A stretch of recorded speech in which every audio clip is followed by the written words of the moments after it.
This is the story of Saint Ruprecht, great Lemuric saint.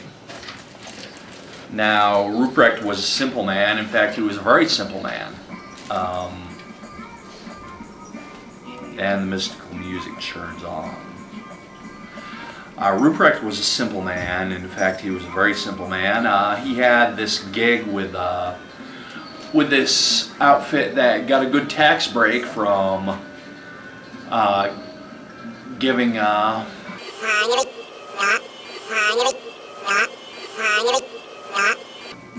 mentally disadvantaged some employment opportunities, and he was how would you say?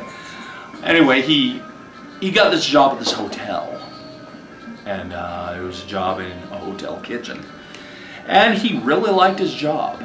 He always came in every day with a cheery attitude and shit-eating grin and shit-eating grin and shit-eating grin, and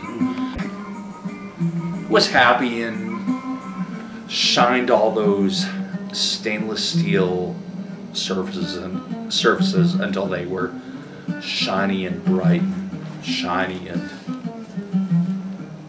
I feel so goddamn motherfucking articulate.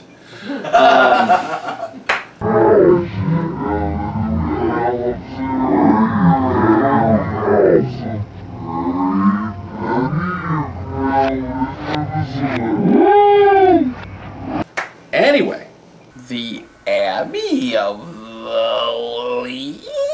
Lemur. Ruprecht was a happy man. He was generally got along with everyone. He had a great attitude, and they wrote on his scorecard, you know, great attitude. Every now and again, he did get upset. Things didn't go his way. He came in now and again with a crabby attitude, and he'd slam down the pots and pans and yell, "I take this place! I'm gonna quit! I take this place! I take this place!" Of course, he never did quit because he was a can-do kind of guy. Now, like everyone else, like me, like anyone else, Ruprecht got tired now and again. And one day he woke up, his alarm clock rang, he woke up, and he said, "I'm not going to do this anymore. I can't stand it. I don't want to get up and get on the Rumpty-Dump wagon and go to work. I take this place!" And so, you know, despite the fact that his employer got this great tax break from him going to work and wearing his little rubber knee pads and everything else, he said, "I don't want this today." He said, "I can't take it. I can't take it. I'm not going to go in." And the Rumpty-Dump wagon, when they come up, you don't generally have, unless you're deathly ill, the alternative to calling sick or anything like that. But Ruprecht decided he wasn't going to take this anymore. And this compulsive employment was just too much to bear. So he looked at his alarm clock, which had just woken him up, and said, "I'm not going to be thwarted by this." And he took that alarm clock and he wound it back an hour.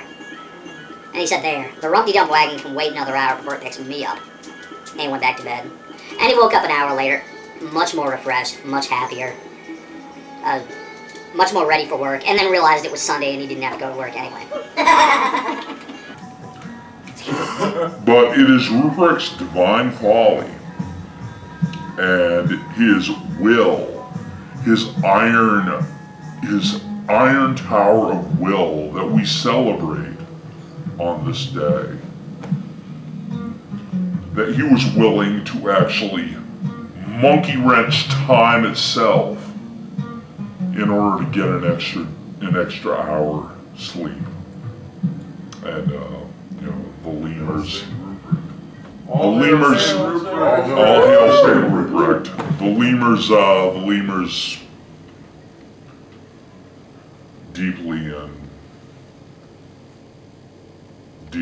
deeply cherish this bleeding thing that he did.